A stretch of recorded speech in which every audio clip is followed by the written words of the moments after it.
Mumbai Tug brought to you by Sunny's World. Pune's Pride Sunny's World, Life in Funshine. Resort weddings, events, restaurants, adventure wellness. Sunny's World, perfect destination for every occasion. नमस्कार.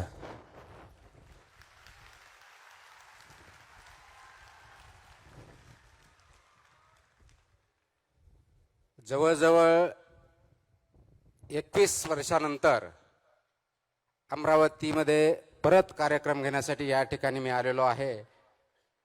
ते आपल्या सर्वांच्या आशीर्वादानं, सर्वांच्या प्रेमानं आणि आपल्या आग्रहाखातर एवढ्या मोठ्या जनसमुदाय इथे आपण आलात. प्रथमतः आपल्या सर्वांचे मनापासून धन्यवाद. मला हे माहीत नव्हतं की अमरावतीमध्ये या कार्यक्रमासाठी मुंबई, पुणे, कोल्हापूर, सातारा, बीड या ठिकाणाहूनही अनेक जण येतील. परंतु अत्यंत मी भारावून गेलो आहे की एवढ्या मोठ्या प्रमाणामध्ये या ठिकाणी आपण सर्व महाराष्ट्रातून आलेला आहात. मला असं वाटतं की एवढं प्रेम खरोखरच त्याचा मी लायकीचा आहे का, हा प्रश्न मला पडलेला आहे.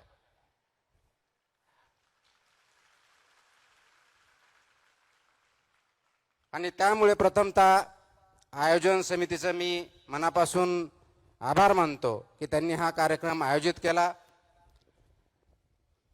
आणि मला या ठिकाणी बोलवलं.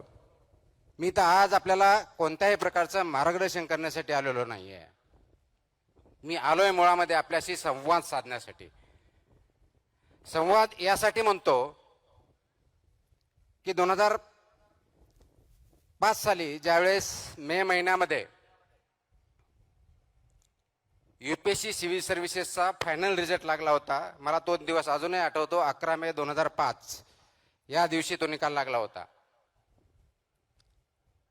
आणि त्यावेळेस मी यशोदामध्ये महाराष्ट्र लोकसेवा आयोगामार्फत निवडणूक झाली होती. Maharashtra finance and account service group B याचं ट्रेनिंग घेत होतो. आणि त्या दिवशी निकाल लागल्यानंतर, भारतात विसावा आल्यानंतर सर्वसाधारणपणे 4च्या आसपास मला तो निकाल कळला. आणि 3:59 बरोबर असलेले क्लास 1 अधिकारी, मी क्लास 2 होतो. अगोदर तुकाराम म्हणून हाक मारायचे आणि 4 वाजता सर म्हणून हाक मारायला लागले.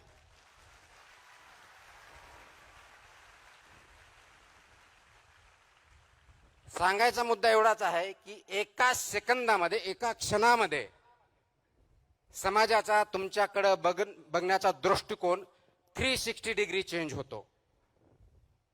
ती ताकद विचारामध्ये असते, आचरणामध्ये असते आणि परिस्थिती बदलण्यामध्ये असते. परंतु आपल्याला यश आलं, एखादं पद प्राप्त झालं, एखादी रँकिंग आली म्हणजे आपण कशाही परिस्थितीत हुरळून जायचं नसतं. आपला जो बेस आहे, आपले जे तत्व आहेत, मूल्य आहेत, याच्याशी कशाही परिस्थितीत कॉम्प्रोमाइज करायचं नसतं.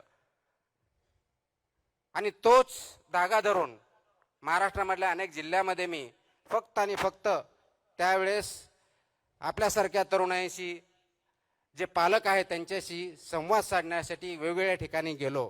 कारण माझी जॉईनिंग मसुरी इथल्या अकॅडमीमध्ये, नॅशनल अकॅडमी ऑफ ॲडमिनिस्ट्रेशन ज्याला आपण म्हणतो, ज्या ठिकाणी आमचं ट्रेनिंग होतं, ऑल इंडिया सर्व्हिस आणि सेंट्रल सर्व्हिसेसचं फाउंडेशन कोर्स होतं, ते ऑगस्टमध्ये जॉईन व्हायचं होतं. त्याच्यामुळे मे ते ऑगस्टच्या दरम्यानचा जो कार्यकाळ होता, त्या कार्यकाळामध्ये महाराष्ट्रातल्या जवळजवळ 15 जिल्ह्यामध्ये मी अनेक कार्यक्रमामध्ये सहभागी होऊन संवाद साधण्याचा प्रयत्न केला. आणि त्याचाच एक भाग म्हणून अमरावतीला त्या काळात मी आलो होतो. त्यावेळेसही अमरावतीमधल्या कोणत्या तरी एका हॉलमध्ये आमचं इंटरॅक्शन झालं.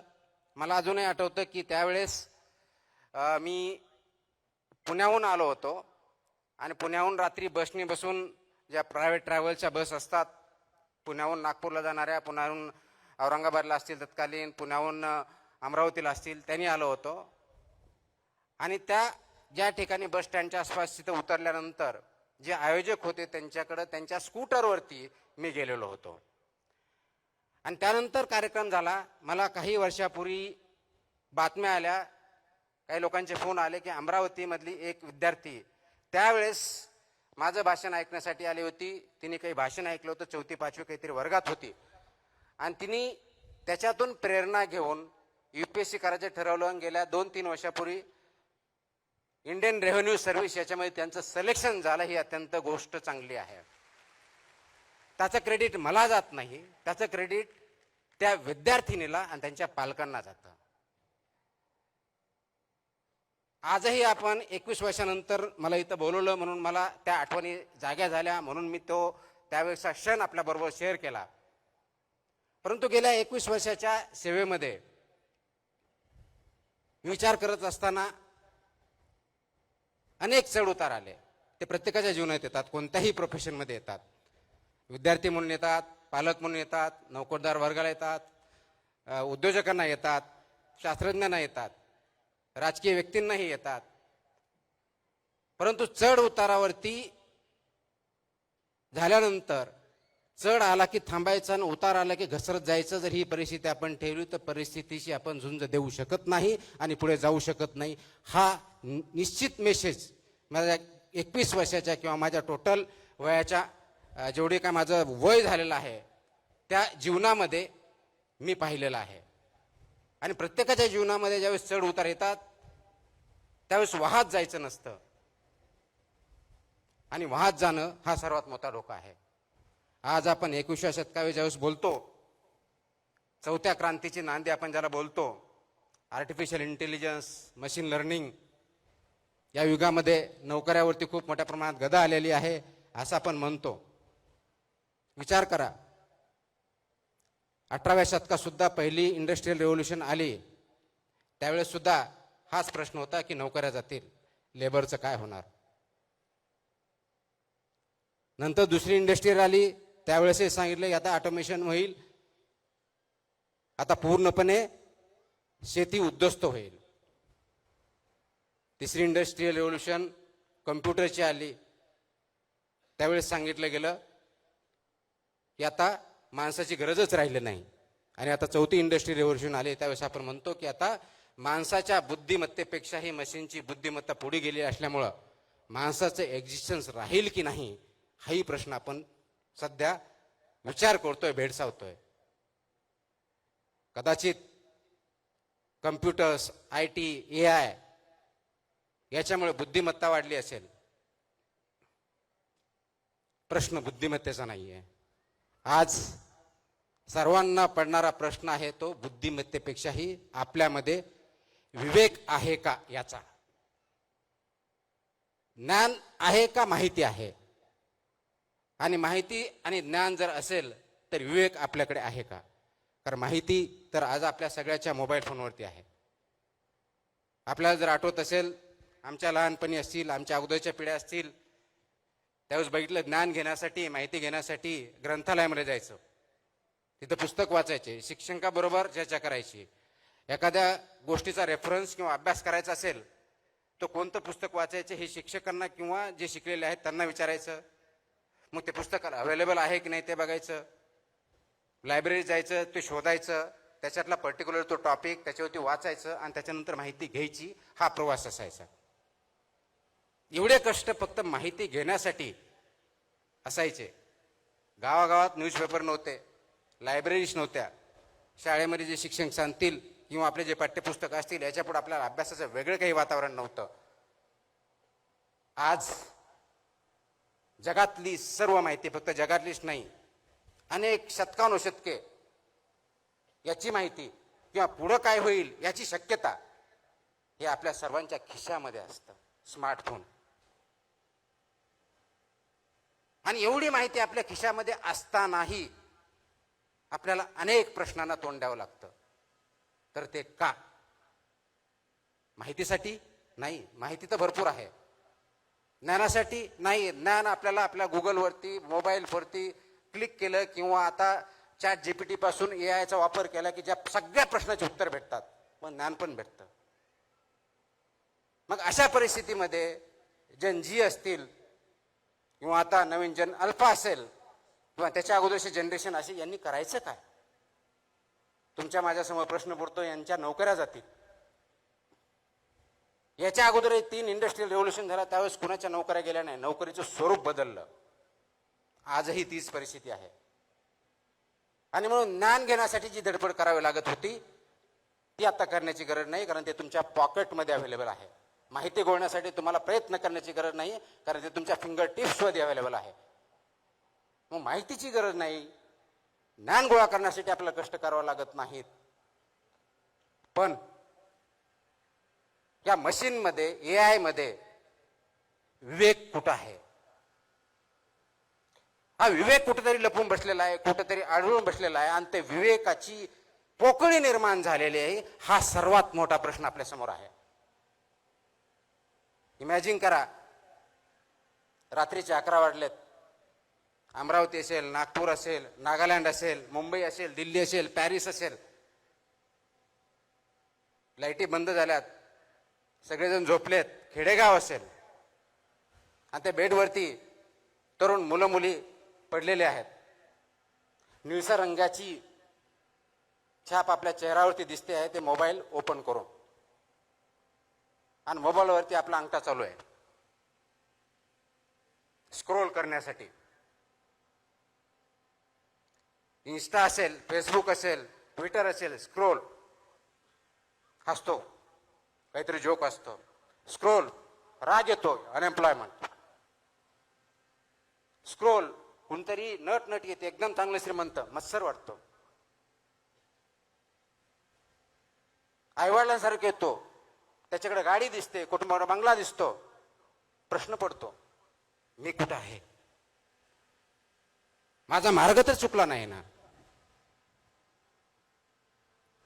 मी कुठं कमी पडतोय? लगेच माझं कंपॅरिझन सुरू होतं. कुणा बरोबर? मोठ्या गाडी बरोबर, हिरो हिरोईन बरोबर, फोटो जे खूप चांगले आहेत, सुंदर आहेत, अत्यंत अट्रॅक्टिव्ह आहेत, त्याच्याशी कंपॅरिझन होतं. आणि त्या मोमेंटला आपल्यामध्ये न्यूनगंड सुरू होतो. आज सर्वात मोठा धोका तरुण पिढीला आणि आई वडिलांना सतावत असेल तर आत्ताच्या पिढीमध्ये तयार झालेला हा न्यूनगंड आहे, आणि सर्वात मोठा प्रश्न आपल्याला सोडवायचा आहे. मग याच्यावरती अनेक वेळेस बोललो तर जनजी आळशी आहे, मोबाईल शिवाय त्यांना कळत नाही, रिअल वर्ल्ड कळत नाही, यांना माणूस म्हणून जगण्याची आवश्यकताच वाटत नाही, ते वेगळ्याच विश्वात राहतात, अशा प्रकारचं क्रिटिसिझम केलं जातं, आणि ते मला वाटतं योग्य नाही. आपण डिजिटल युगात राहतो, मोबाईल पासून दूर जाण्याची गरज नाही, पण कुठेतरी चुकतोय, तो कुठं चुकतोय हे बघण्याची गरज आहे. आणि म्हणून गरज कशाची आहे? तर ह्या युगामध्ये ज्यावेळेस तुम्ही स्क्रोल करता, ज्याच्यामुळे तुम्हाला न्यूनगंड तयार होतो, तर ते अंडरस्टँड करण्याची, अप्रिशिएट करण्याची गरज आहे. हा जो न्यूनगंड तयार झाला, तुम्ही कम्पेअर करताय कुणाशी? रील मधल्या असलेल्या हिरो हिरोईनशी, रील मध्ये असलेल्या फोटोशी. जो फोटो काढलाय सर्वात चांगला आहे, सुंदर आहे, तो एक फोटो रीलवर येण्याच्या अगोदर कमीत कमी 5, 50, 25 वेळेस क्लिक केलेला आहे, त्याला डेव्हलप केलेलं आहे, आणि फक्त चांगली बाजू, सर्वात चांगली बाजू आपल्या समोर आलेली आहे. ते 50 फेल झालेले प्रयत्न मात्र तुमच्या समोर आलेले नाहीत. अत्यंत चांगला विनोद आहे, त्याच्यावरती आपण हसतो, मनातून कळकळून असतो, पण तो तसा डायलॉग टाकण्याच्या अगोदर, डायलॉग बोलण्याच्या अगोदर, तो फेकण्याच्या अगोदर त्यांनी कधी 100-200 वेळा त्याची प्रॅक्टिस केलेली, वर्षानुवर्ष केलेले, ते फेलियर्स आपल्या समोर येत नाहीत. आपल्या समोर फक्त सक्सेस दिसतं. कदाचित त्याच भाषेत वेगळ्या पद्धतीने सांगायचं तर आज मी तुमच्या समोर एक वरिष्ठ संधी अधिकारी म्हणून दिसतो. मला बऱ्याच उपमा दिल्या गेल्या, मला वाटत त्याच्यातले कोणत्याही उपमेचं मी लायकी नाही आहे, परंतु ज्यावेळेस मी यशस्वी झालो 2005, त्याच्या अगोदरपासून म्हणजेच 1997, 1998, 1999 या 3 प्रयत्नामध्ये मी फक्त इंटरव्ह्यू पर्यंत पोहोचू शकलो होतो. यशाने अपयशाने खचून गेलो होतो, आणि म्हणून तुमच्या माझ्यासारखा विचार करताना हा मी विचार केला की नाही, आता 2000 आपण इंटरव्ह्यू झालो, सिलेक्शन नाही झालं, म्हणून आपल्या हातात काहीतरी असावं म्हणून विचार करून परत एमपीएससी दिली 2000ची आणि त्याचा फायनल रिझल्ट 2003ला लागला. 4 वर्षे त्याच्यामध्ये गेली. आज कदाचित त्याच्यावरती विचार होऊ शकतो की ते योग्य होतं अयोग्य होतं. आणि मग 2003ला रिझल्ट लागल्यानंतर मधल्या काळामध्ये मी लेक्चरशिप पण केली, वेगवेगळ्या नोकऱ्या पण केल्या आणि 2004चा अटेम्प्ट देऊन फायनल सिलेक्शन झालं. तर आज फक्त सक्सेस दिसतंय. याच्या पाठीमागचे फेलियर्स, अपयश, याचा अभ्यास आपण कधी करणार आहोत का? आणि ते अभ्यास जर केलं,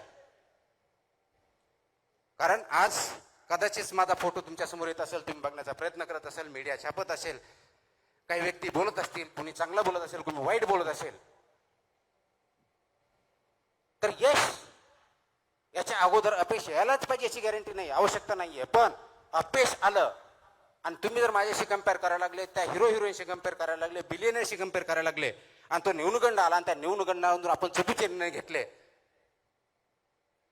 तर ते मात्र शोकातिंगा या समाजाची ठरेल, तरुण वर्गाची ठरेल आणि ती शोकातिंगा आपल्या सर्वांना होऊन द्यायची नाही. यासाठी हा संवाद करणार आपल्या समोर आलेलो आहे मी.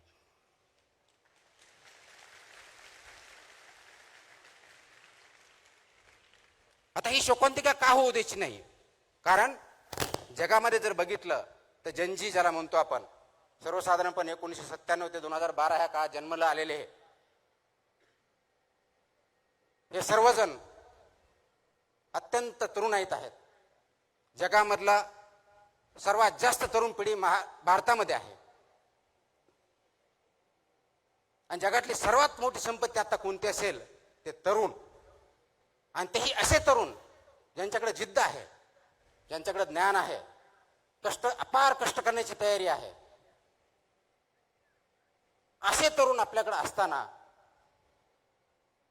तरी त्यांच्यामध्ये नैराश्य, न्यूनगंड ही धोक्याची घंटा आहे. आणि धोक्याच्या घंटेला सर्व स्तरावरून आपल्याला काम करावं लागणार आहे. ते सामाजिक स्तरावरती करावं लागणार आहे, कौटुंबिक स्तरावरती करावं लागणार आहे, राज्य स्तरावरती, देश पातळीवरती करावं लागणार आहे, तुम्हा आम्हाला सर्वांना मिळून करावं लागणार आहे. आणि ते कोणतं काम असणार आहे काढून टाकतो मी. आवाज येतोय? हे जर करायचं असेल तर आपल्याला याच्यामधला विचार समजून घ्यावा लागेल. ही जी नवीन पिढी आहे याला जुन्या रूढी परंपरा मान्य नाहीत. आपल्या काळात आई वडिलांनी सांगितलं उभं राहायचं, त्यांनी म्हणलं हे योग्य, ते मान्य करायचं, त्यांनी सांगितलं हे योग्य, मान्य करायचं. आजच्या तरुण पिढीला, विशेष करून जनजीला हे मान्य नाही आणि त्याचं चुकीचं काहीच नाही. कारण आपण वास्तववादी असलं पाहिजे. डिजिटल युगामुळे जगातल्या चांगल्या वाईट सर्व गोष्टी आपल्या समोर आहेत. त्याच्यातल्या चांगल्या गोष्टीला प्रवृत्त करणं, चांगल्या गोष्टी अडॉप्ट करणं आणि वाईट गोष्टीपासून दूर ठेवणं हे आपलं कर्तव्य असणार आहे. आणि या तरुण पिढीला हायरार्की मान्य नाही आहे, उतरण मान्य नाही आहे, तो अमुक एक नेता म्हणून मला मान्य नाही.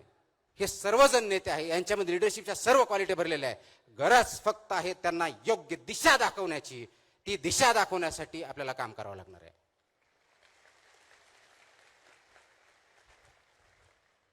आणि म्हणून आज जी दशा आपण बघतोय, दशातून दिशाकडे कसं जायचं, आणि ही जर दिशा आपण दाखवू शकलो तर जगाला आपण दिशा दाखवून जगामध्ये आपली सार्वभौम सत्तेसारखं जगातला सर्वात पॉवरफुल राष्ट्र बनवायला जास्त वेळ लागणार नाहीये. आणि ते करण्यासाठी दिशा कशी द्यायची? कुणी म्हणेल आम्हाला नोकऱ्या भेटत नाहीत. अग्रीड, नोकरीसाठी प्रयत्न केलेच पाहिजेत. नोकरीसाठी प्रयत्न करताना, कारण नोकरी भेटली म्हणजे फक्त तुम्हाला पगार भेटत नाही, त्या पगारावर तुम्हाला प्रतिष्ठा पण भेटते, स्टॅबिलिटी पण येते, विचार पण येतात. आणि सर्वात महत्वाचं त्या नोकरीच्या माध्यमातून असेल तुम्ही समाजाला कॉन्ट्रीब्यूट करणं, तुमच्या हातून चांगलं काहीतरी घडणं हे अपेक्षित असतं. त्यासाठी नोकरी आवश्यक असते. परंतु फक्त नोकरी एवढ्या पुरतं पाठिंबा न लागता नोकरी मागण्याबरोबरच नोकरी देणारे पण तयार होणं गरजेचं आहे. कारण ते सरकारी नोकरी असेल का प्रायव्हेटमध्ये, त्याला लिमिटेशन्स आहेत. म्हणून उद्योजक पण बनवावे लागतील. पण सर्वजण उद्योजक बनू शकत नाहीत. काही जणांना शास्त्रज्ञ पण बनावं लागेल, काय ना शिक्षक बनावं लागेल, डॉक्टर बनावं लागेल, इंजिनियर्स बनावं लागेल, वेगवेगळ्या क्षेत्रामध्ये संधी आहेत. परंतु सर्वात महत्वाची जी गोष्ट आहे ती फक्त नोकरी देणं किंवा नोकरी तयार करणं एवढी नाही, तर समाजामध्ये विचार करण्याची प्रवृत्ती जोपासावी लागेल आणि वाढवावी लागेल. कारण आज फास्ट फॉरवर्ड स्क्रोलिंग, व्हॉट्सअप आलं की पुढे फॉरवर्ड करणं, या युगामध्ये आपण विचार करण्याचं थांबवलं आहे. तर विचार जो थांबवला आहे त्याला थांबवून विचार करण्याची प्रवृत्ती वाढीस घालावी लागेल. त्यासाठी आज आपल्याला विचार मंथन करावं लागेल आणि ते आपण सर्वांमध्ये बिंबवणं गरजेचं आहे. आपण जीवनामध्ये काम करत असताना, लहानपणापासून मोठे होत असताना आई वडिलांबरोबर इंटरॅक्शन करतो, समाजामध्ये वावरतो, मित्रांबरोबर चर्चा करतो. दिवसभरातले 24 तास जे असतात ते कोणत्या ना कोणत्या कार्यामध्ये आपण मग्न असतो. ते काम असतं की नसतं भाग वेगळा, मग्न असतो. एक स्टडी आहे, त्या स्टडीमध्ये असं सांगितलं की इंडियामधला तरुण सर्वसाधारणपणे दिवसातले 7 ते 9 तास हा स्क्रीनवरती घालतो. 7 ते 9 तास. आता 7 ते 9 तास ज्यावेळेस स्क्रीनवरती घालतो, त्या स्क्रीनवरती एक स्क्रोल केल्यानंतर, एक अंगठाने एका बोटाने तुम्ही एक स्क्रोल केल्यानंतर किंवा फॉरवर्ड केल्यानंतर विचार करतो का की आज ज्या जोकवरती मी हसलोय त्याचा अल्गोरिदम ऑलरेडी तिथं टिपलं जात आहे. ज्या फोटोवरती मी नॉट लाईक म्हटलंय तो परत आपल्यासमोर येणार नाहीये. ज्याच्यावरती मी टीका केली आहे ते रील्स मला परत भेटणार नाही आहेत. ज्याला मी लाईक केलंय ते सर्व माझ्यासमोर येणार आहेत. आणि हे 2-3 दिवस झालं की आपल्या मोबाईलवर फक्त आणि फक्त आपल्याला जे आवडतं तेच रील्स यायला, बातम्या यायला, स्क्रोल्स यायला चालू होते. आणि मग आपण स्वमग्न होतो त्याच्यामध्ये. 2 तासाचे 4 तास, 4 तासाचे 9 तास, 9चे 12 तास काय होतात कळत नाही.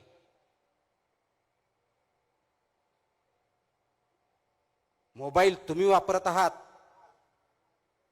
का तुम्हाला मोबाईल वापरतोय, हा खरा प्रश्न आज आहे. स्क्रीन तुम्ही चालवत आहात का स्क्रीनच तुम्हाला चालवते, याच्यावरती विचार करण्याची, थांबण्याची गरज आज आपल्या सर्वांमध्ये आलेली आहे.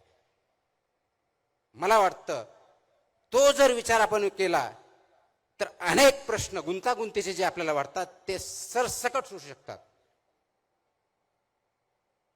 आणि म्हणून यामुळे काय झालं, मला जे आवडतं ते मी ऐकतो, मला जे आवडत नाही ते माझे शत्रू होतात. विचार वैविध्य होत नाही. लगेच तंटे, भांडणं व्हायला सुरुवात होतात. ज्यावेळेस विचार असतो त्यामध्ये विविधता असते. मला जे आवडतं त्याच्या व्यतिरिक्त कोणीही बोलला तो माझा शत्रू, मित्र दूरचा शत्रू, वादविवाद पण नाही. आणि आज आपण जर जगाचा इतिहास बघितला, अगदी शेकडो वर्षाचा बघितला, प्रत्येक वेळेस, प्रत्येक शतकात वॉर झालेले आहेत. कधी दगडाने झाले, कधी तलवारीने झाले, कधी बॉम्बगोळ्याने झाले, वर्ल्ड वॉर झाले, केमिकलचे वॉर झाले. आत्ताही जगामध्ये काही ठिकाणी वॉर्स चालू आहेत. पण आज सर्वात मोठं अस्त्र आणि शस्त्र आपल्याकडे जर असेल जगामध्ये आणि ते वापरलं जात असेल युद्धाच्या भूमीवरती, तर ते विचारांचं शस्त्र आहे. आणि तो विचार ह्या रील्सच्या माध्यमातून, अल्गोरिदमच्या माध्यमातून तुमच्यापर्यंत पोहोचवला जातोय. तुमचा डोपामाइन इन्क्रीज केला जातोय. आणि हे सगळं अल्गोरिदम सिलिकॉन व्हॅलीमध्ये ज्या कंपन्या बनवतात त्यांना 100% माहिती आहे. आणि त्या अनुषंगानेच हे अल्गोरिदम बनवलेलं आहे, ह्या रील्स बनवलेल्या आहेत. आणि त्याचा बळी तुम्ही आणि मी, आणि विशेष करून भारतासारखा देश ज्या ठिकाणी सर्वात जास्त तरुण मंडळी आहेत त्या ठिकाणी होतोय.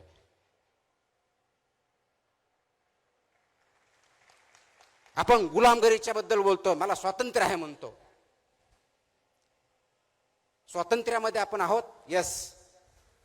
ब्रिटिशांकडून स्वातंत्र्य भेटलं, गुलामगिरीतून स्वातंत्र्य भेटलं.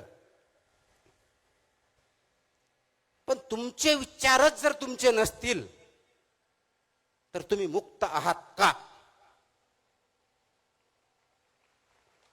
का एका गुलामगिरीतून जाऊन, फिजिकल कष्टाच्या गुलामगिरीतून जाऊन विचारांच्या गुलामगिरीत तुम्ही आणि मी गुरफटले गेलोत का? याच्यावरती विचार करणं आणि कार्य करण्याची वेळ आलेली आहे. आणि ती आपण स्वतःहून ओढून घेतलेली आहे. त्यावरतीच आपल्याला सर्वांना काम करायचंय, जागं व्हायचंय, जागं करायचंय. आणि म्हणून अल्गोरिदम जे आपल्याला आवडतं तेवढंच न बघता, फक्त माहिती न घेता, फक्त नॉलेज न घेता, इथंच विवेक जागा करायचा आहे, इथंच विवेकवादी विचार करायचा आहे, इथं थोडं थांबायचंय, पॉज घ्यायचा आहे. मी अनेक वेळेस बोलतो, पॉज घ्या. जो प्रवाह चाललाय, रील्स असेल, आपण जीवन चालत असू, घरामध्ये वागत असू, आणि सो कॉल्ड आपण वादविवाद करतो, वाद होतच नाहीत, खूप मोठ्या प्रमाणात भांडणच होतात. विचारांची देवाणघेवाण होत नाही, फक्त देवाण होते. आपण ऐकतच नाही, फक्त आवाज करतो. ऐकण्याची सवय नाही राहिलेली. का? मला तेच बघायचे, तेच ऐकायचे, तेच करायचे जे मला आवडतं. त्या गुलामगिरीत आपण जर फसलो आहोत, तर त्याच्यातून बाहेर येण्यासाठी एकमेव मार्ग ज्ञानाच्या पलीकडे जाऊन, तो मशीनमध्ये नाही आहे, तो अल्गोरिदम मध्ये नाही आहे, तो AI मध्ये नाही आहे, आणि तो म्हणजे फक्त आणि फक्त विवेक हा आहे. आणि ते विवेकाची कास घेणं, कास धरणं आणि त्याच्यावरती चालणं ही अत्यंत महत्वाची गोष्ट आहे. महाराष्ट्र राज्याला खूप मोठा इतिहास आहे. या महाराष्ट्र राज्यामध्ये ज्यावेळी इतिहासाच्या बाबतीत बोलतो, संत परंपरा लाभलेली आहे, संतांचे विचार लाभलेले आहेत, खूप मोठ्या प्रमाणात समाज सुधारक होऊन गेलेले आहे. जगाला त्यांनी मार्ग दाखवला. महात्मा ज्योतिबा फुले, सावित्रीबाई फुले, शाहू महाराज, छत्रपती शिवाजी महाराज, डॉक्टर बाबासाहेब आंबेडकर, कित्येक नाव आपण घेऊ शकतो. त्यांनी समाजामधल्या वेगवेगळ्या प्रतिष्ठा, चुकीच्या गोष्टी याच्या विरुद्ध काम केलं, विचार मांडले, त्याच्यासाठी शक्य अशक्य प्राय सगळ्या गोष्टी सहन केल्या, आणि आज आपण त्यांच्यामुळे पुढे आहोत. परंतु त्यांनी दाखवलेल्या मार्गावरती आपण चालत आहोत का, हा विचार करण्याची वेळ तुमच्या माझ्यावरती आलेली आहे. गुलामगिरीचं आसूड हे पुस्तक वाचलं, किंवा डॉक्टर बाबासाहेब आंबेडकरांचे अनाहिलेशन ऑफ कास्ट वाचलं, किंवा शिवाजी महाराजांचं स्वराज्याचं स्वप्न बघितलं, महात्मा गांधींचं अहिंसा सत्य हे प्रिन्सिपल्स जर बघितले, याच्या किती प्रिन्सिपल्स होती, तत्वावरती आपण वाटचाल करत आहोत, हा प्रश्न प्रत्येकाने स्वतःला विचारायचा आहे. जयंत्या खूप साजरा करतो, विचार, कारण जयंत्या साजरा करण्यासाठीही फक्त फुल, त्याचे रील आणि रील फॉरवर्ड याच्या पलीकडे आपण जात नाही. पण त्यांचे विचार आचरणासाठी आपण काय करतोय, हा खरा प्रश्न आहे. आणि ह्या विवेकवादी होण्यासाठी आपल्याला थोडं थांबावं लागेल. आपला जो फ्लो चाललाय त्याला स्लो करावं लागेल. मलाही अनेक वेळेस असं बोललं जातं, खूप जणांनी बोलतात आणि चांगल्या भावनेतून बोलतात, तुम्ही प्रवाहाच्या विरुद्ध का नेहमी जाता? पाण्यात नदीत राहून मगरीशी वैर घ्यायचं नसतं, हाही मला सल्ला दिला जातो. आपण सिस्टमचा भाग आहेत, तर सिस्टमची वैर घेऊन तुम्ही काय करणार, बदल्यापेक्षा दुसरं काही भेटणार नाही, हेही मला सांगितलं जातं. आणि खरा प्रश्न तिथंच आहे. ना मी सिस्टमच्या विरोधात असतो, ना मगरीशी माझं वैर असतं, ना मला कुणाविरुद्ध काही भांडण करायचं असतं.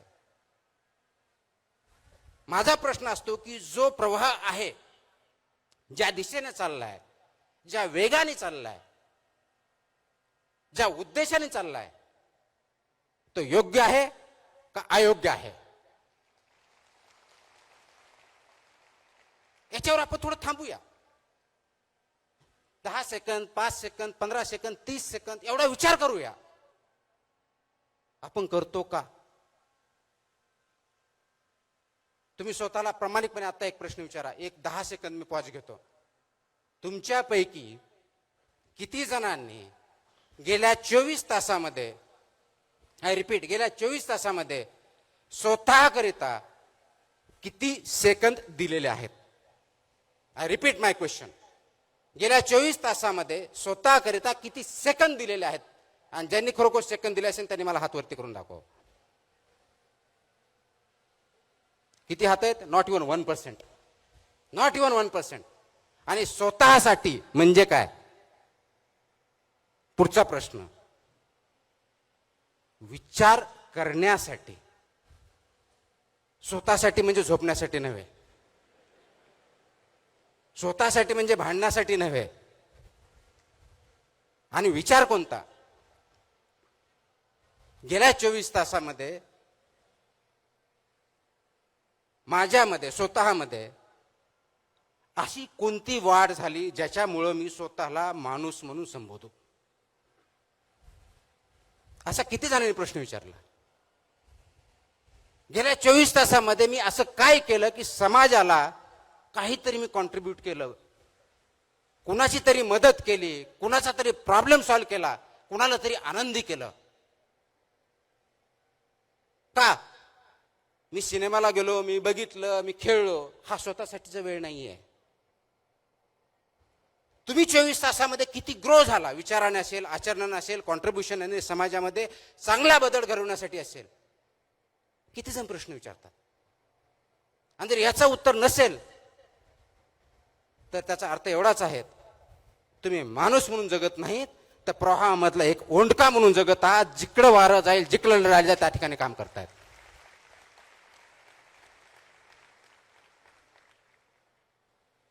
आता निर्णय तुम्हाला घ्यायचा आहे. तुम्हाला ओंडका म्हणून जगायचं आहे का त्या प्रवाहामधला मासा जिवंत आहे, अगदी प्रवाहाच्या विरुद्ध उड्या मारून हवेत तिथं हवा तसा जगू शकतो त्या माशाप्रमाणे जगायचा? हा निर्णय प्रत्येकाने स्वतःच्या बाबतीतला घ्यायचा आहे. ओंडक्याला अस्तित्व नाहीये. लाट आली तिकडे जाईल, मोठी लाट आली तर नदीच्या बाहेर पडेल, संपला. माशाला अस्तित्व आहे, तो जिवंत आहे म्हणून तो उड्या मारतो. ज्या ठिकाणी जायचे त्या ठिकाणी जातो, ज्या ठिकाणी अन्न खायचे त्या ठिकाणी खातो. पण हे करत असताना नदी पोल्युशन करत नाही, प्रदूषित करत नाही, एन्व्हायरमेंटचा प्रोटेक्ट करतो, डायव्हर्सिटी बघतो. आपण करतोय? खूप मोठा प्रश्न आहे. मग तुमच्यामध्ये असा प्रश्न विचारेल की तुम्ही नवीन पिढीवरती टीका करताय. मी बिलकुल टीका करत नाही. रादर नवीन पिढी जी आहे ती अत्यंत हुशार आहे, कष्टाळू आहे, इनोव्हेटिव्ह आहे, नाविन्यपूर्णता त्याच्यात आहे. म्हणजे हे सगळं असतानाही हे प्रॉब्लेम का? हा प्रश्न मला पडतो, शासनालाही पडतो, समाजालाही पडतो, आई वडिलांनाही पडतो. आणि हे सगळं असल्यामुळे आणि याच्यावरती मात करण्यासाठी आपल्याला जी गरज आहे ती दिशा दाखवण्याची. ते दिशा कशी दाखवणार हा आपल्या समोरचा प्रश्न आहे. नोकरीसाठी काम करायचं नाही आहे, सिस्टम तयार करायच्यात. समाजामधल्या सिस्टम असतील, कुटुंबाच्या सिस्टम असतील, राजकारणातल्या सिस्टम असतील, प्रशासनातल्या असतील. कारण नव्या पिढीमध्ये स्पीड खूप आहे, अत्यंत स्पीड आहे, एनर्जी आहे. तेवढी स्पीड कदाचित तुमच्या माझ्यात नाही आहे. मग ही जी स्पीड आहे, परंतु दिशा आहे का? तुम्ही योग्य दिशेनं चाललायत का? याच्यावरती विचार करण्याची गरज आहे. आणि ते दिशा नसल्यामुळे आपण भरकटून जातोय. तरी दिशा दिली पाहिजे. डिजिटल आहे, मोबाईल बंद करणं पर्याय नाही. फक्त मोबाईलवरती तुमचा कंट्रोल पाहिजे, मोबाईलचा कंट्रोल तुमच्यावरती नको, हे बघितलं पाहिजे. आणि हे जर करायचं असेल तर या नवीन पिढी ज्या संक्रमणातून जाते ते आपण ऍक्सेप्ट केलं पाहिजे. आज आपली तयारी ती आहे का समाजाची? मला वाटतं बऱ्याच अंशाचं उत्तर नाही असं आहे. आणि म्हणून प्रॉब्लेम निर्माण झालेला आहे. ही जी संक्रमण अवस्था आहे समाजाची आहे, ही संक्रमण अवस्था नव्या पिढीची आहे. त्यांना जे गोष्ट ध्येय गाठायचे आहेत त्यासाठी ते धडपड करतायत. ही एनर्जी जी आहे ती एनर्जी चॅनलाइज करायची आहे. कारण अनकंट्रोल ऊर्जा जी असते त्याच्यामधून स्फोट होऊ शकतो, पण ती जर कंट्रोल केली तर त्याच्यामधून पाहिजे ती एनर्जी ज्या उद्देशासाठी करायची ती आपण तयार करू शकतो. ही जी युवक आहेत, नवीन जनरेशन आहे, त्याला ती एनर्जी देण्याची, हे संक्रमण अवस्था जाणून घेण्याची आणि त्याच्यातून त्यांच्याबरोबर चालण्याची, त्यांच्या विचार समजून घेऊन पुढे जाण्याची गरज आपल्या सर्वांना आहे आणि त्यासाठी आपण काम करणं गरजेचं आहे. हे करत असताना खूप मोठ्या प्रमाणात प्रश्न येऊ शकतात, अडचणी येऊ शकतात. आणि म्हणून जगामध्ये आता जर बघितलं तर बदलाचे वारे भयंकर आहेत. काही दिवसापुरते भारतामध्ये खूप मोठ्या प्रमाणावरती आंदोलन झालं आणि मी आता जसं म्हटलो त्यावेळेस त्या जनरेशनला, ज्याला जनजी म्हणतो, त्यांना लिडरशिप अशी एक हायरार्की चालत नाही. प्रत्येकजण त्याच्यामध्ये लीडर आहे. का लीडर आहे? त्याच्या अपेक्षा आहेत, आकांक्षा आहेत, ॲस्पिरेशन्स आहेत. ते फुलफिल होण्यासाठी ज्यांना आपण आळशी म्हणतो, ज्यांना आपण क्वेश्चन करतो की आळशी आहे म्हणून, ती जनरेशन सर्वात जास्त क्लायमेट चेंजवर बोलते. ती जनरेशन सर्वात जास्त टेक्नॉलॉजीवर बोलते, टेक्नॉलॉजीवरती काम करते. ती जनरेशन मेंटल इलनेस बंद ओपनली बोलते. म्हणजे माझ्या अगोदरच्या काळात किंवा माझ्या अगोदरच्या पिढ्यामध्ये जर बघितलं, मेंटल इलनेस बघितलं तर वेडा म्हणायचे. आज नवीन जनरेशनमध्ये तेवढं धैर्य आहे, तेवढं करेज आहे की आमचा मेंटल इलनेस आहे तो इलनेस नाही आहे. एखादी गोष्ट ॲक्सेप्ट करण्यासाठी जे करेज लागतं ते त्यांच्यामध्ये आहे आणि ते करेज आपल्या तुमच्यामध्ये करायचीच नसेल. त्या धैर्याला तुमची साथ देणार आहात की नाही, हा महत्वाचा मुद्दा आहे. आणि मग जगामध्ये सर्वात मोठे जे प्रॉब्लेम आहेत, टेररिझम असेल, विचार वेगळ्या पद्धती असतील, क्लायमेट चेंज असेल, डिजिटल रेव्होल्युशन असेल, हे ॲक्सेप्ट करून ही जी एनर्जी आहे ती चॅनलाइज करायची आहे. आणि ती करण्यासाठी आपल्याला आज तुम्हा सर्वांना, नवीन जनरेशनला सुद्धा यशाची डेफिनेशन काय आहे याच्यावरती विचार करण्याची गरज आलेली आहे.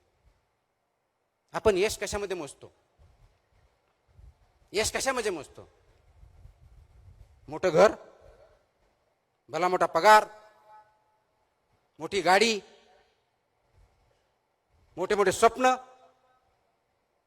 कदाचित छोटे छोटे पॅरामीटर्स आहेत तुमच्या यशाचे.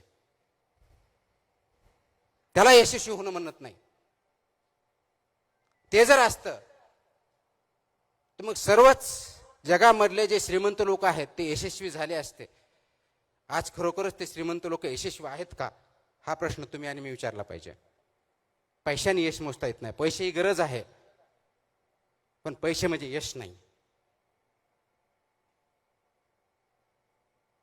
आणि तुम्ही विचार करा, एक वेळेस नोकरी लागली, पगार भेटायला लागला, घर व्यवस्थित चालायला लागलं आणि तेच रुटीन चालू झाल्यानंतर काही दिवसांत तुम्हीच म्हणणार आहे मला माझ्या जीवनामध्ये काही चॅलेंजिंग असं वाटतच नाही आहे, रुटीन झालेलं आहे. एखादा शिक्षक आहे, मी दररोज शिकवतो, पण मला काही इंटरेस्टच नाही. याचा अर्थ शिक्षकाचे जे गुण आहेत त्यांच्यातून निघून गेलेले आहेत. ती नोकरी म्हणून आपण काम करतोय. अधिकारी आहे, रुटीन म्हणून जॉब करतोय, 10 ते 6 फाईल आली, फाईल केली, त्याची भूमिका बजावत नाही आहे. आई वडील ज्यावेळेस मुलाबरोबर बोलत नाहीत, खेळत नाहीत, इंटरॅक्शन करत नाहीत, चर्चा करत नाहीत, त्यावेळेस फक्त त्रयस्थ म्हणून मुलाकडे बघितलं तर आई वडिलांचा रोल किंवा भूमिका आपण पार पाडत नाही. याला तुम्ही यश म्हणणार आहात का? समाजामधल्या वेगवेगळ्या क्षेत्रामध्ये काम करणाऱ्या, स्तरावर असणाऱ्या लोकांच्या जीवनामध्ये पॉझिटिव्ह बदल घडवून त्यांना काहीतरी आनंद देण्यामध्ये आणि कॉन्ट्रीब्युशन करण्यामध्ये यश आहे, हा प्रश्न तुम्हाला आम्हाला पडला पाहिजे. आज गरज त्याची जास्त आहे. आपण म्हणतो हे जनरेशन सध्या खूप कनेक्टेड आहे, इंटरनेटमुळे, डिजिटल युगामुळे कनेक्टेड, सर्वात कनेक्टेड, सर्वात इन्फॉर्मेटिव्ह. एका बाजूला सर्वात कनेक्टेड जनरेशन असलेलं सर्वात लोनली जनरेशन तेच आहे. बाहेरून त्यांच्या चेहऱ्यावरचं हसू दिसतंय, व्हॉट्सअप फॉरवर्ड स्माइली दिसत आहेत, त्यांच्या आतून जी घुसमट चालली ती कधी बघणार आहोत? त्याला कधी वाचा फोडणार आहोत का? आणि ते फोडलेल्या वाचाला आपण ऐकणार आहोत का, हा आज पॅरेंट्सने आणि समाजाने स्वतःला विचारायचा प्रश्न आहे. ते घुसमट बाहेर आली पाहिजे, ते अंडरस्टँड केलं पाहिजे. आणि म्हणून तो जे ट्रान्झिशन आहे, ती संक्रमण अवस्था जी आहे ती अंडरस्टँड करून त्याच्या पुढे गेलं पाहिजे. ते करण्यासाठी विवेकवादी विचार, विवेक, तुमचं आचरण आणि त्याच्यावरती ध्येयानं धैर्यानं चालण्याची सर्वांची साथ, या दृष्टिकोनात आपल्या पावलं उचलावं लागणार आहेत. हे करत असताना कदाचित कष्ट खूप करावे लागतील. माझ्यावरती जे पुस्तक लिहिलं गेलं त्याच्यावरती थोडक्या ते पुस्तकाची जी रील दाखवली किंवा जो व्हिडिओ दाखवला, कदाचित त्याच्यातून खूप काय त्या रील म्हणून जाणवणार नाही. परंतु जर पुस्तक वाचलं, ऑथर इथं आहेत शफी पठाण, त्यांनी खूप छान पुस्तक लिहिलंय, तर त्याच्यामधून कष्ट काय अर्थात हे बघितलं तर ते आपल्याला कळेल की आपल्या बऱ्याच वेळेस असं वाटतं की मला खूप कष्ट आहेत, मला खूप त्रास आहे, मला कोणतीही संधी नाही आहे, आणि ते संधी नसल्यामुळं मी खूप मोठ्या प्रमाणावरती काम करू शकत नाही. संविधानानं आपल्याला संधी दिलेली आहेत. डॉक्टर बाबासाहेब आंबेडकरांनी जे संविधान लिहिलं त्याच्यावरती समता, बंधुता, न्याय, लिबर्टी, इक्वॅलिटी, जस्टिस, फ्रॅटर्निटी, हे जे प्रिन्सिपल्स चाललेत फक्त तेवढ्यापुरते मर्यादित नाही, समाजामध्ये वागवण्यापुरते आहेत. ती तुम्हाला संधी दिलेली आहे, तर ती संधी आपण घेणार आहोत का फक्त कॉन्स्टिट्यूशनच्या पेपरवरती ठेवणार आहोत, हा प्रश्न तुम्ही आणि मला विचारायचा आहे. आजकाल मी वाचत असताना खूप नैराश्य आपल्यामध्ये आहे, खूप पोकळी तयार झालेली आहे आणि खूप विद्यार्थी आत्महत्येचा विचार करतायत. हाही डेटा समोर येत आहे. हा जो आत्महत्येचा डेटा, विचार येण्याचा जो डेटा आहे, जो प्रमाण आहे, ते वाढण्याचं कारणच ही घुसमट आहे, लोनलीनेस आहे. म्हणजे सर्वात कनेक्टेड जगात, डिजिटल जगात कंटिन्युअसली मोबाईलवर 7-7, 8-8, 10-10 तास रील करत असताना, चेहऱ्यावर हास्य आणि स्मित दिसत असताना लोनलीनेस कोण बघणार? तुमचा अल्गोरिदम नाही बघणार आहे. तुमचा खरा साथी, आई वडील, भाऊ बहीण, मित्र, पत्नी, पती, कोणीतरी बघणार आहे. आणि ते करण्यासाठी थोडा विश्राम घ्यावा लागणार आहे, थोडा पॉज घ्यावा लागणार आहे. जो प्रवाह चालू आहे रीलचा, फॉरवर्डचा, तो क्वेश्चन करावा लागणार आहे. Let's stop, let's take a break. आणि तो ब्रेक घेतला, सिंहावलोकन केलं. अरे माझ्या जीवनामध्ये, माझ्या 20 वर्षाच्या काळामध्ये, 25 वर्षाच्या काळामध्ये, 40 वर्षाच्या काळामध्ये मी काय केलं? जन्माला आलो, नोकरी लागली, पद प्रतिष्ठा भेटली, इतिहासामध्ये असे बरेच अधिकारी आले, पदाधिकारी आले, नेते आले, किती जणांची नोंद आहे? सर्वात श्रीमंत माणूस किती नोंदी आहेत? सर्वात मोठा वॉरियर किती नोंदी आहेत? महात्मा गांधी किती श्रीमंत होते? नेल्सन मंडेला किती श्रीमंत होते? डॉक्टर बाबासाहेब आंबेडकर कोणते मोठे बंगले होते? शिवाजी महाराजांनी स्वतःचे असे किती बंगले बांधून त्याच्यात राजवाडे तयार केले होते? त्यांना आपण का विसरत नाही? जगाच्या इतिहासावरती, आपल्या काळजावरती त्यांचं नाव का कोरले गेलेली आहेत? का आपण फक्त बिल गेट्स आणि यांचंच नाव घेऊन पुढे जातोय का? कारण ह्या महान व्यक्ती ज्या आहेत त्यांनी पैशाच्या जोरावर त्यांचं नाव कमवलेलं नाही. नाव कमवण्यासाठी त्यांनी कधी काम केलेलं नाहीये. त्यांनी आपल्या काळजावर ठसा उमटला तो समाजामध्ये दिलेल्या देणगीसाठी आणि समाजाला उच्च प्रतिमा नेण्यासाठी केलेल्या कष्टामुळे आपण केलेला आहे.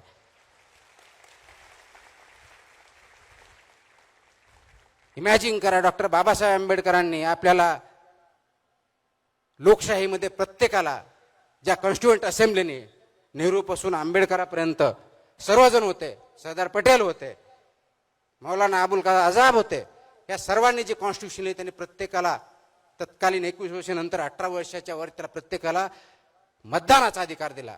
तो जर अधिकार नसता तर तुम्हाला आज आपल्याला हवं तसं शासन निवडता आलं असतं का, याचा विचार करा. आणि आज त्याच लोकशाहीमध्ये ज्याची खूप सोपी डेफिनेशन अब्राहम लिंकनजी केलेली आहे, government of the people, by the people, for the people. Simple, सगळ्यांना पाठ आहे, अगदी 4थीच्या मुलाला दिलं तरी पाठ आहे. पण त्याचा अर्थ कधीतरी समजून घेतला आपण? ह्या 3 गोष्टी आहेत, government of the people, by the people, for the people. आता याच्यामधला ऑफ द पीपल 2 मिनिटासाठी आपण बाजूला ठेवूया. गव्हर्नमेंट बाय द पीपल म्हणून, म्हणजे निवडून देणारी जनता, ज्याच्यामधून लोकशाही, ज्याच्यामुळे आपण शासन निवडतो ते लोक आतून खोकले असेल तर काय होणार? जे की बऱ्याच अंशी आज खरं आहे. आतला जो खोकलेपणा आहे ते मतदार आहेत, तो तुम्ही आणि मी आहोत. जे हॉलोनोस आहे हे मतदार आहोत आपण. जी डेमोक्रेसीचा राईट, फ्रँचाईज म्हणतो ज्याला, मतदानाचा अधिकार वापरत आहोत. खोकला आहे आपल्यामध्ये, कोणतीही नतिमत्ता नाही आहे, कोणताही विचार नाही, जिकडं फ्लो चाललाय तिकडं चाललोय, ओंडक्या सटका. आणि त्याच्या आधारावरती ही लोकशाही, हे शासन, आपण कोणतंही जे असेल, मी पार्टीबद्दल बोलत नाही, मी लोकशाही आणि शासन या पद्धतीबद्दल बोलतोय. ज्या खोकल्या विचारांनी जर आपण निवड केली तर ते शासन, ती लोकशाही कुणासाठी असेल? जो तिसरा प्रश्न आहे, government of the people, by the people, for the people, त्या खोकल्या लोकांसाठीच असेल. हे आपण का सविस्तरपणे विसरत आहोत, हा प्रश्न आपण स्वतःला विचारायचा.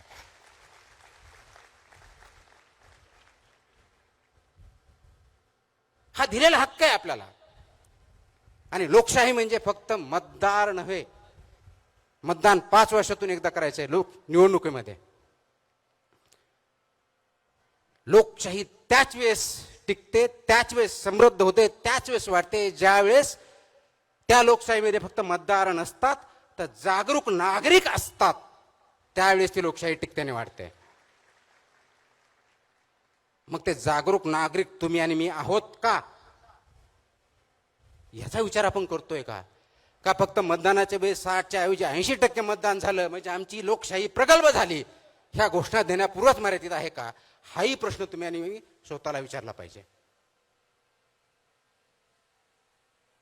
आणि म्हणून स्वातंत्र्य असून चालत नाही, फक्त मानून चालत नाही. आज तुम्हाला आणि मला हा प्रश्न विचारावा लागेल, प्रत्येक गोष्ट जी आपण वाचतोय ती खरी आहे का? कारण अल्गोरिदम विचाराचं प्रदूषण एवढ्या मोठ्या प्रमाणात वाढलेलं आहे. आणि प्रत्येक गोष्ट फॉरवर्ड विचारामध्ये algorithm, reels, social media, even पुस्तकं. कारण त्या पद्धतीनं एकच गोष्ट रिपीटेटिव्ह करून सांगितली की खरी वाटते. जो मोठ्याने बोलतो तो आवाज, आणि ह्या आवाजामध्ये दबला जातो तो विचार. हा प्रॉब्लेम झालेला आजचा. आज आवाज वाढला पाहिजे का विचार, हा प्रश्न आपण कोणी विचारत नाही. आवाज मोठा कुणाचा, विचार कुणाचा, हा प्रश्न आपण विचारत नाहीये. आणि म्हणून तो विचार मोठा करायचा जर असेल तर आवाजाला लहान करावं लागेल.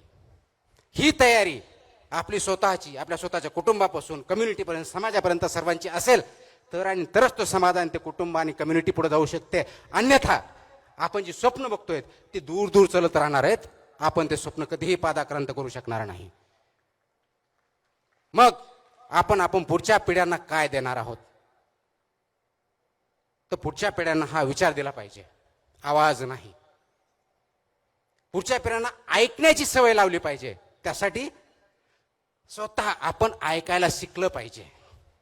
अगोदर मला ऐकावं लागेल, त्यांचं म्हणणं काय, त्यांची ट्रान्झिशन काय, इच्छा काय, आकांक्षा काय, अपेक्षा काय, त्यांच्या अडचणी काय आहेत, ते ऐका, त्याच्यावरती विचार करा.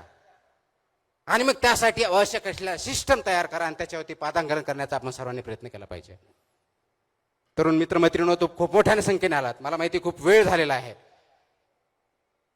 मला आता सांगण्यात आलं की जी स्पर्धा घेतली त्यासाठी कोल्हापूरची मुलगी, लातूरची मुलगी प्रथम आली. ती तिच्या आईवडील सहित इथं लातूरहून इथं आलेली आहे. आणि त्यांना बक्षीस फक्त सर्टिफिकेट देणार आहेत माझ्या माहिती, आणि पुस्तक याच्यापेक्षा वेगळं काही नाही. हा विचार जर तिला घेऊन येत असेल तर त्याच्यापेक्षा दुसरा विचार करण्याची आवश्यकता नाही, हे महत्वाचं आहे.